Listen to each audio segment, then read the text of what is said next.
Hello students, आज के lecture में हम देखेंगे प्रॉब्लम नंबर 35। ठीक है, तो देखो प्रॉब्लम नंबर 35 में क्या बोला हुआ है। Sharad and Varad are partners in the firm sharing profit and losses in the ratio of 3:1। Sharad और वरद ये पुराने पार्टनर है और इनका प्रॉफिट रेशियो कितना दिया हुआ है, 3:1 का दिया हुआ है। उसके बाद आपको बैलेंस शीट दी है 31 मार्च 2011 की, और Narad is admitted as a partner on 1 April 2011। Narad करके एक पार्टनर है, उन्होंने उसको एडमिशन दी। अब देखो, अगर आप ऊपर बैलेंस शीट देखेंगे तो बैलेंस शीट पर लायबिलिटी साइड पर आपको कैपिटल अकाउंट और करंट अकाउंट ये दोनों भी दिया है। तो जब भी बैलेंस शीट में आपको कैपिटल और करंट ये दोनों आइटम दिए जाए तो समझ जाना कि ये टाइप नंबर 7 है। और टाइप नंबर 7 में क्या होता है, कैपिटल अकाउंट में अचानक से गोली हो गई होंगी तो शॉक होना नहीं, लाइट गई थी, लाइट आ गई। हाँ, तो करंट अकाउंट आपको बनाने पड़ेंगे। जब भी कैपिटल और करंट ये दोनों भी अगर आपको दिए जाए तो ऐसे केस में आप करंट अकाउंट बनाएंगे और कैपिटल को डायरेक्टली ओल्ड से लेकर न्यू में ले जाएंगे। ठीक है, तो ये हो गई टाइप नंबर 7 की पहचान। फिर गुडविल का टाइप पहचानते हैं। He should bring ₹80,000 has his capital for 1/4 share in future profit. 80,000 रुपए का कैपिटल है and 40,000 has his share of goodwill, और 40,000 रुपए की क्या है, गुडविल है। फिर बिल्डिंग के ऊपर है एडजस्टमेंट है, 2,000 मेंटेन रिजर्व है, और आखिरी में बोला है प्रिपेयर। मतलब क्या कि गुडविल तो लेकर आया है किसने, नारद ने 40,000 रुपए का, लेकिन उसने बोला है 40,000 हैज हीज शेयर, मतलब उसी के हिस्से की गुडविल कितनी है, 40,000 रुपए। अब कहीं बोला नहीं विड्रॉ किया या फिर ओपन करो या गुडविल अकाउंट ओपन करके क्लोज करो, कुछ भी नहीं बोला। मतलब ये गुडविल का कौन सा टाइप है, टाइप नंबर 1 है। मतलब अगर हम इस प्रॉब्लम की बात करें तो ये टाइप नंबर 7 है। क्यों? क्योंकि प्रॉब्लम में कैपिटल के साथ करंट अकाउंट भी दिया है और साथ ही साथ ये टाइप नंबर 1 है क्योंकि गुडविल अकाउंट आपको जो नए पार्टनर के हिस्से की गुडविल है वो दिया हुआ है। ठीक है, और बाकी विड्रॉ किया, ओपन क्लोज कुछ भी नहीं बोला, इसलिए टाइप नंबर 1 है। ठीक है, तो प्रॉब्लम को रेगुलर मेथड से शुरुआत करेंगे। अगर आपने टेबल गलत बनाए होंगे तो ध्यान दो, P&L एडजस्टमेंट के बाद यहाँ पे शरद करंट अकाउंट चाहिए। आपने अगर कैपिटल लिखा होगा तो उसको कट कर दो, ये शरद करंट अकाउंट होगा और वरद करंट अकाउंट होगा, लेकिन नए पार्टनर का ये नारद कैपिटल अकाउंट ही रहेगा। समझ गए? अभी देखो, सबसे पहले हम ओपनिंग बैलेंसेस लिख लेंगे। तो सबसे पहले एक काम करो, कैपिटल अकाउंट को ओल्ड से उठा के कहाँ लेकर आओ, न्यू में। तो न्यू लायबिलिटी पर लिखो कैपिटल, उसे अंडरलाइन डैश, उसमें लिखो शरद। शरद का कैपिटल है 1,20,000। फिर वरद का कैपिटल है 1 लाख, और यहाँ पे नारद आएगा और इसका कैपिटल हम ढूंढेंगे तो बॉक्स करके रख दो। फिर इसको 2 लाइन खींच के बंद कर देना। फिर लिखना करंट अकाउंट। करंट अकाउंट में पहला आएगा शरद और दूसरा आएगा वरद। अमाउंट के लिए जगह छोड़ देना, वो हम लोग जब ये अकाउंट्स को क्लोज करेंगे तब लिखेंगे। ठीक है, तो इतना लिख लिया। अब ओपनिंग बैलेंसेस लिख लेते हैं करंट अकाउंट के। तो शरद का करंट अकाउंट है 6,000, लायबिलिटी पर है इसलिए क्रेडिट साइड लिखेंगे 6,000, और उसके बाद वरद ओपनिंग बैलेंस कितना, 4,000 हो गया यहां तक। फिर कैश का बैलेंस देखो 8,000 है, डेबिट पर लिखेंगे क्योंकि असेट का आइटम है तो ओपनिंग बैलेंस आ जाएगा 8,000। ठीक, फिर उसके बाद he should bring ₹80,000 his capital, मतलब 80,000 रुपए का कैपिटल लाया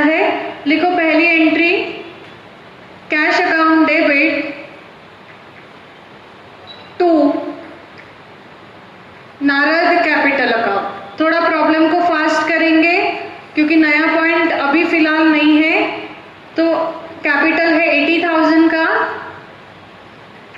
और नरेशन लिखेंगे be, new partners capital brought in business. फिर पोस्टिंग होगी कैश में debit to Narad capital account 80,000 और नारद में क्रेडिट 80,000 बाय कैश अकाउंट। ठीक है, अभी आगे देखो क्या बोला हुआ है। बिल्डिंग इज फाउंड, नहीं 40,000 has is share of goodwill, 40,000 रुपए की गुडविल लाई है। टाइप नंबर 1 है, इसलिए गुडविल की 2 एंट्री बराबर, लाना और बांटना। तो लाने की एंट्री करो, cash account debit to goodwill account, amount रहेगी 40,000, 40,000 रुपए। Cash account debit to goodwill account 40,000, 40,000 रुपए। Narration be, goodwill brought in cash, goodwill brought in cash. फिर कैश में डेबिट लिखो टू गुडविल 40,000 और क्रेडिट लिखो 40,000 बाय कैश। ठीक, फिर लाना हो गया, अब बांटना करेंगे ओल्ड पार्टनर्स में, लेकिन अब एंट्री में हम करंट अकाउंट का यूज करेंगे। तो एंट्री होगी goodwill account debit to Sharad current account to Varad current account. अब कैपिटल अकाउंट नहीं बनाया इसलिए कैपिटल नहीं लिखेंगे, करंट अकाउंट लिखेंगे। अब रेशो दिया है आपको 3:1 का, तो सिंपल कैलकुलेशन है, ये आ जाएगा 40,000, 3:1 मतलब यहाँ आ जाएगा 30,000 और यहाँ आ जाएगा 10,000। और आप नरेशन क्या लिखेंगे, be goodwill, amount of goodwill brought allocate in old partners. ठीक है, हो गया। अब गुडविल में डेबिट दोनों के भी नाम, तो गुडविल अकाउंट में डेबिट लिखो to Sharad current account 30,000 to Varad current account 10,000। फिर शरद में क्रेडिट 30,000 बाय गुडविल और वरद में क्रेडिट 10,000 बाय गुडविल। हो गया यहां तक। चलो अब आगे बढ़ते हैं, अब रेगुलर एडजस्टमेंट को शुरू करते हैं। तो अब ये जो एडजस्टमेंट है, वैसे आप ये कभी तो भी आपने पढ़ा होगा, पर फिर भी एक बार आपको बता देती हूँ। एक काम कर देती हूँ, मैं इसको हटा देती, आपको वर्किंग नोट लिख कर देनी पड़ेगी, तब तक आप दूसरी एडजस्टमेंट पढ़ लो।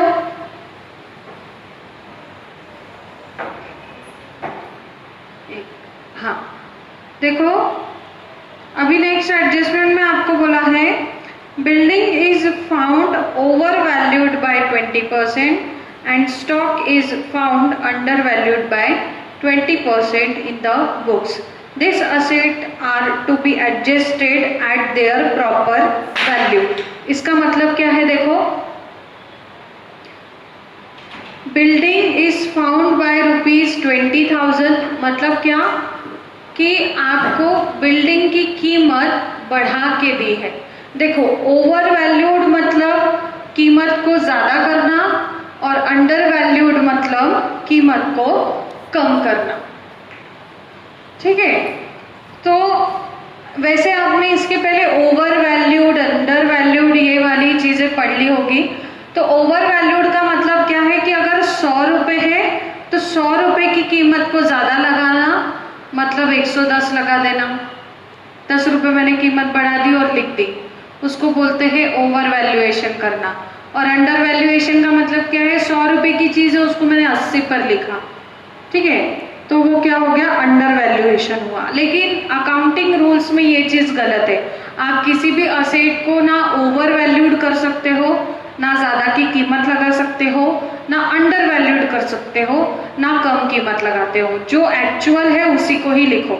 100 रुपए की चीज़ है तो 100 रुपए पर ही लिखो, ना उसको 110 पर लिखो, ना उसको 80 पर लिखो। समझ गए? तो अभी देखो वहां पर जो बिल्डिंग दी है वहां पे क्या बोला है, 20% ओवर वैल्यूड, मतलब 20% ज्यादा कीमत लगाई है।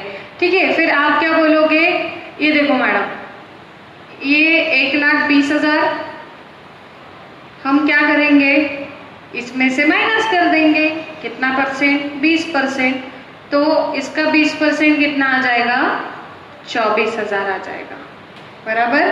तो आपके दिमाग में ये कंसेप्ट हो गया, कौन सी बड़ी बात है, ओवर वैल्यूड है ना, 20% से कम कर दो, 20% से लो, 1,20,000 का 20% निकालो, कितना आ जाएगा? 24,000 आया। फिर आप बोलोगे कि ठीक है, अब ओरिजिनल कीमत हमको कितनी मिल गई?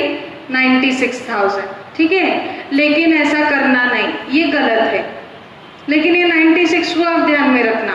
क्यों गलत है? क्योंकि 1,20,000 पर 20% नहीं है, वो 1,20,000 की कीमत ही 120% है।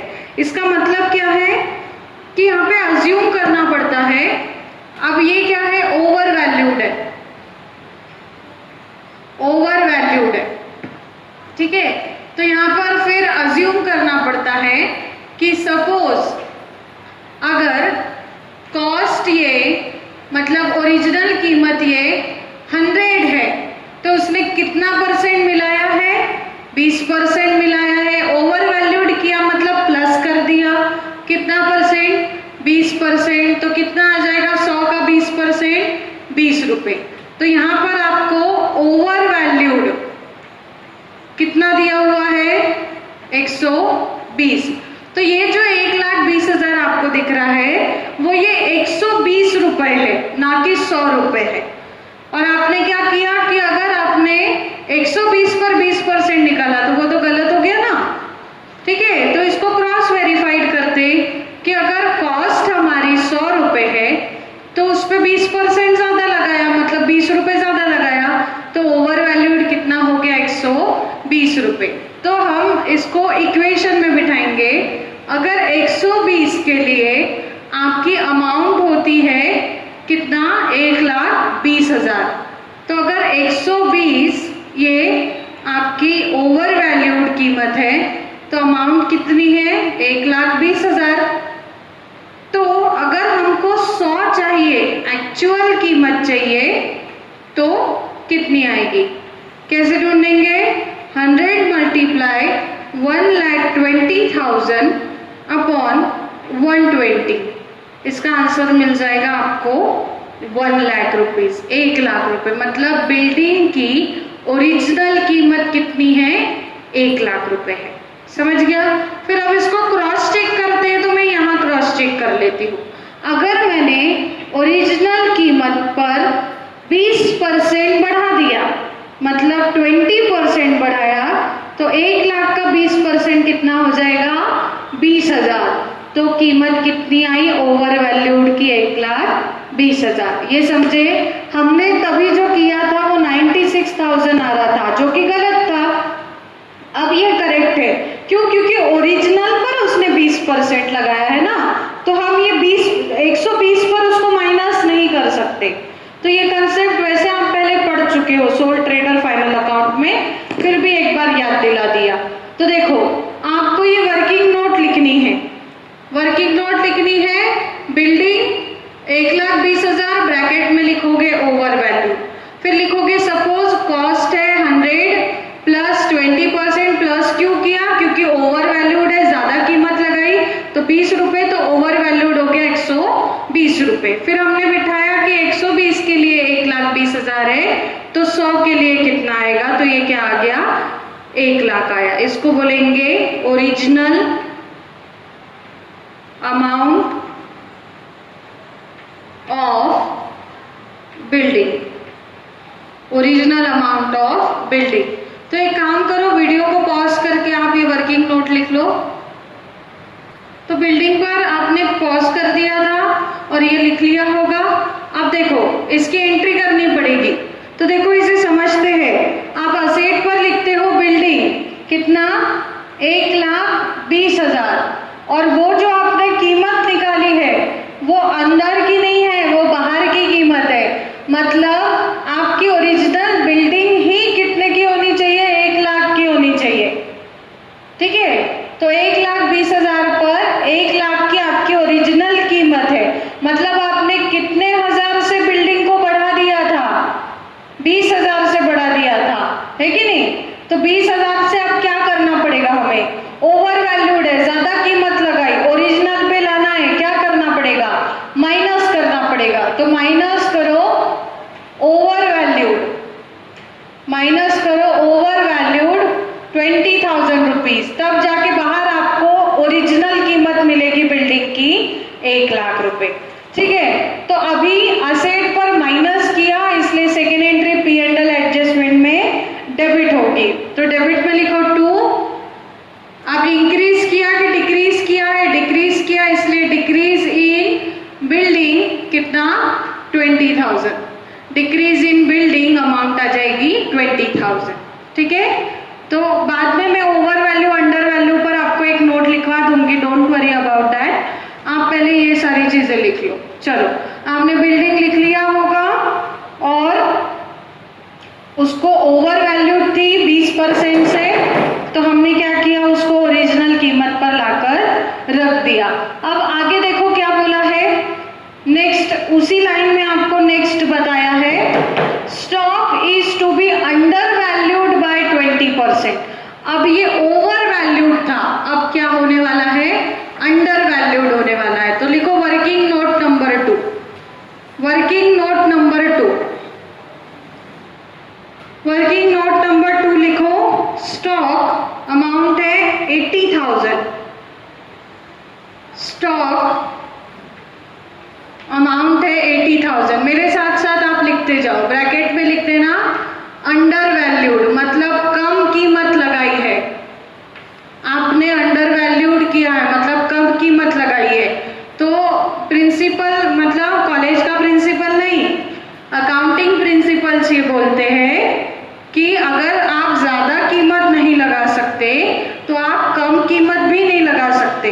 100 रुपए की चीज है, उसको 100 रुपए पर ही लिखो, ना ज्यादा ना कम। ठीक है, तो आपने लिखा स्टॉक 80,000, लेकिन ये 80,000 क्या है, अंडर वैल्यूड है। फिर आप वो पगले जैसा दिमाग लगाओगे कि ठीक है 80,000 का 20% प्लस कर देते, ऐसा नहीं होता। ये 80,000 मतलब कम कीमत वाली है। तो देखो फिर से हमें लिखना पड़ेगा सपोज, सपोज कॉस्ट कितनी है, यहाँ पे सपोज लेना पड़ता है, एक एक्चुअली अमाउंट को अज्यूम करना पड़ता है।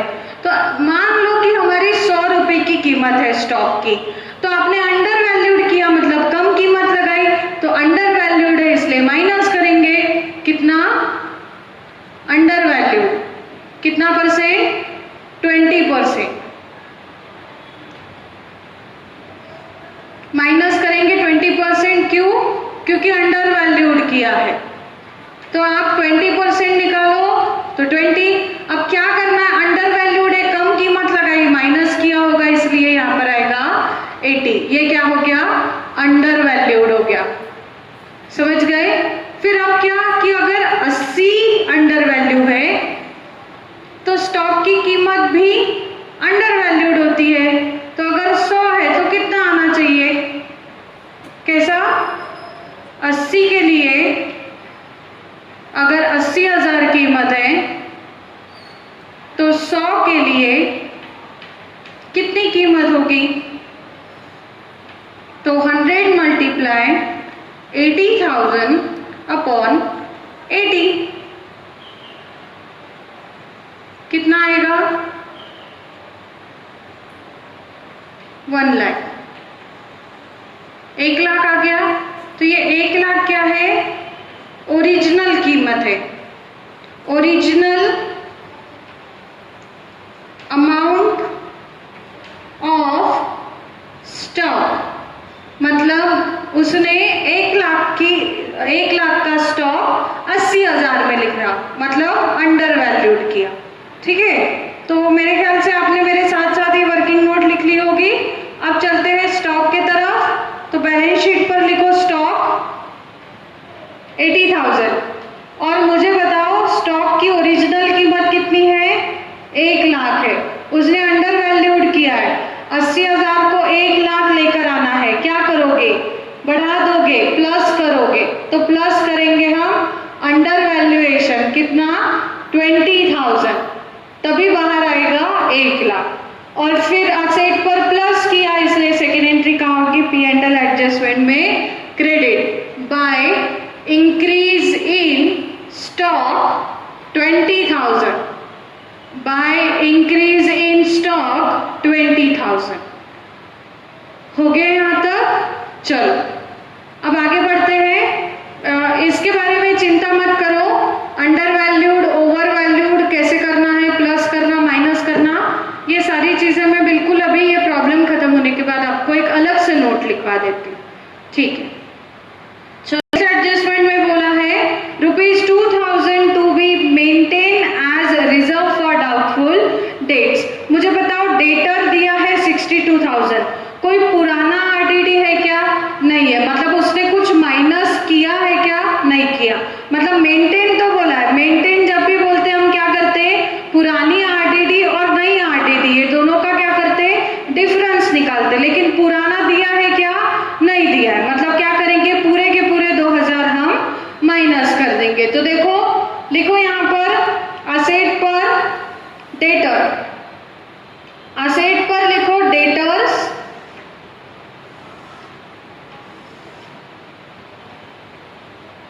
देखो डेटर की अमाउंट कितनी है? 62,000। अब माइनस करो उसमें से आरडीडी 2,000, पूरा माइनस कर देंगे क्योंकि पुराना कुछ भी नहीं दिया है, और बाहर आ जाएगा 60,000। फिर 2,000 की सेकेंड एंट्री असेट पर माइनस पी एंड एल में डेबिट। तो यहां लिखेंगे 2 आरडीडी 2,000, 2 आरडीडी 2,000। ठीक है, हो गए यहां तक। अब आगे देखो लास्ट लिखा हुआ है तीसरे नंबर के पॉइंट के बाद, प्रिपेयर रीवैल्यूएशन अकाउंट। तो देखो रीवैल्यूएशन अकाउंट का मतलब P and L adjustment account. P and L adjustment account का दूसरा नाम क्या है? रीवैल्यूएशन अकाउंट है। ठीक है, फिर अब आप बोलेंगे कि मैडम आपने बिल्डिंग स्टॉक आरडीडी पढ़ा दिया लेकिन इसकी एंट्री नहीं की, मैं क्यों करूं? वो तो आपको करना है, तो वीडियो को पॉज करके आप एंट्रीज कर लेना। ठीक है, अब उसके ऊपर हम ज्यादा टाइम वेस्ट नहीं करेंगे। उसके बाद आप वीडियो को पॉज कर लो और एंट्री कर लो, फिर हम शुरू करते हैं बैलेंस शीट को। ठीक, तो आपने वीडियो पॉज करके बाकी की एंट्रीज कर ली होगी। अब एडजस्टमेंट खत्म हो गई है। अब हम शुरुआत करेंगे किसकी? ओल्ड बैलेंस शीट की। तो ओल्ड बैलेंस शीट पर लायबिलिटी पर शरद वरद कैपिटल ट्रांसफर हो गया, करंट अकाउंट यहां लिख लिया, क्रेडिटर एडजस्टमेंट नहीं थी, कहां लिखेंगे? लायबिलिटी पर। तो लिख लो लायबिलिटी पर क्रेडिटर्स, अमाउंट है 42,000, 42,000। ठीक, उसके बाद है क्या बताया है? देखो जनरल रिजर्व, जनरल रिजर्व को अलोकेट करते हैं। एंट्री क्या आएगी? General reserve account debit to Sharad current account, capital नहीं, to Varad current account. Amount क्या है? 8,000 है। तो 8,000 रुपए को आप अगर अलोकेट करोगे 3:1 में, तो आपको अमाउंट मिलेगी 6,000 और 2,000। Narration being general reserve allocated among old partners. फिर अब इसकी पोस्टिंग जनरल रिजर्व में डेबिट जाएगा नहीं, क्यों? क्योंकि अकाउंट नहीं बनाया, लेकिन शरद करंट और वरद करंट ये दोनों में भी क्रेडिट जाएगा। तो यहां लिखो 6,000 बाय जनरल रिजर्व और 4,000 बाय जनरल रिजर्व। बोला है जनरल रिजर्व हो गया, फिर अब बिल्डिंग हो गया, स्टॉक हो गया, डेटर हो गया, कैश हो गया, P&L भी नहीं हुआ क्या? तो profit and loss account asset पर दिया है। देखो अगर लायबिलिटी पर दिया तो ओल्ड प्रॉफिट बोलते, असेट पर दिया तो ओल्ड लॉस बोलते। इसके अपोजिट एंट्री होती है, मतलब current account debit to P&L account. तो लिख लो Sharad current account debit, Varad current account debit to profit and loss account. ये एडजस्टमेंट अकाउंट नहीं है, लास्ट ईयर का लॉस है ये। तो देखो कितना दिया हुआ है, 10,000 दिया है, तो 10,000 को अलोकेट करोगे आप 3:1 में, तो आपको मिलेगा 7,500 और 2,500, 7,500 और 2,500, ठीक है। लॉस है इसलिए क्रेडिट हुआ, प्रॉफिट होता तो डेबिट करते। तो ये हो गया, फिर क्या लिखोगे narration, being old loss allocated among old partner. फिर अब P&L अकाउंट देखो, P&L अकाउंट क्रेडिट है लेकिन वो एडजस्टमेंट है, ये P&L है, आपने अकाउंट बनाया नहीं इसलिए एंट्री नहीं होगी, लेकिन दोनों के अकाउंट में डेबिट में लिखना पड़ेगा। तो यहाँ पे लिखना to profit and loss account 7,500 और वरद में 2,500 to profit and loss account, ठीक। तो इसी के साथ क्या खत्म किया हमने, पूरा प्रॉब्लम को खत्म किया। अब क्या खत्म करेंगे, प्रॉब्लम खत्म करेंगे। कैसे, 2 टुकड़े करके, कॉपी के करोगे क्या ऐसा नहीं, फिर क्या करोगे, टैली करोगे। तो टैली करते आपको आता है, प्रॉफिट लॉस निकालो, इनको दो, इनके बैलेंस वहां लेके जाओ। नारद कैपिटल है तो यहाँ कैपिटल में बॉक्स में लिखना, गुडविल टैली हो जाएगा, कैश का बैलेंस असेट पे ले जाना और बैलेंस शीट की टोटल करना। तो वीडियो पॉज कर लो और पूरा प्रॉब्लम टैली करो, और जब आप वापस आएंगे तो आपको यहाँ पे करेक्ट आंसर पूरे मिल जाएंगे। तो आप वीडियो पॉज पर चले गए थे और आपने प्रॉब्लम को टैली किया होगा। एक बात बता देती हूँ, मैंने यहाँ लिखते टाइम वरद करंट अकाउंट में यहाँ जनरल रिजर्व में गलती से 4,000 लिख दिए थे, एंट्री बराबर लिखी, सिर्फ पोस्टिंग करते टाइम 2 का 4 कर दिया था। अगर आपने भी वो लिखा होगा तो उसको करेक्ट कर लेना। तो अभी प्रॉफिट एंड लॉस एडजस्टमेंट में क्या आया है, लॉस आया है। तो शरद 1,500, वरद 500 और 2,000 का टोटल आई होगी 22,000। फिर शरद कैपिटल का बैलेंस आया होगा 33,000 और टोटल आई होगी 42,000। फिर वरद करंट का बैलेंस आया होगा 13,000 और टोटल आई होगी यहाँ पे 16,000, 6 चाहिए यहाँ पे, ठीक है, 16,000। फिर 80,000 से आपका बैलेंस आया होगा कैपिटल का। फिर आपने शरद और वरद ये दोनों के बैलेंस करंट अकाउंट में लिखे होंगे और नारद का कैपिटल अकाउंट में लिखा होगा, ठीक है। फिर गुडविल तो 40,000 से टैली हो जाती है, कैश का बैलेंस आया 1,28,000 और टोटल भी 1,28,000 और बैलेंस लिख दिया यहाँ असेट पर। और फिर जब आपने पूरा टैली किया तो टोटल आई 3,88,000, मतलब आपकी बैलेंस शीट टैली हुई है 3,88,000 से। तो इसमें इस प्रॉब्लम में सिर्फ बिल्डिंग और स्टॉक का ओवर वैल्यूएशन अंडर वैल्यूएशन का पॉइंट नया था, बाकी प्रॉब्लम में कोई भी दम नहीं था, इसलिए मुझे ये प्रॉब्लम लेना पड़ा, वरना आप जानते हो कि मैं क्या कर सकती थी। अभी आपके लिए एक होमवर्क 36 नंबर, कोई डिस्कशन नहीं, कुछ नहीं, जैसा ये प्रॉब्लम है एज इट इज है, अमाउंट में चेंज है सिर्फ। तो आप 33 नंबर नहीं 36 नंबर क्या करेंगे, होमवर्क करेंगे। चलो मिलते हैं नेक्स्ट लेक्चर में।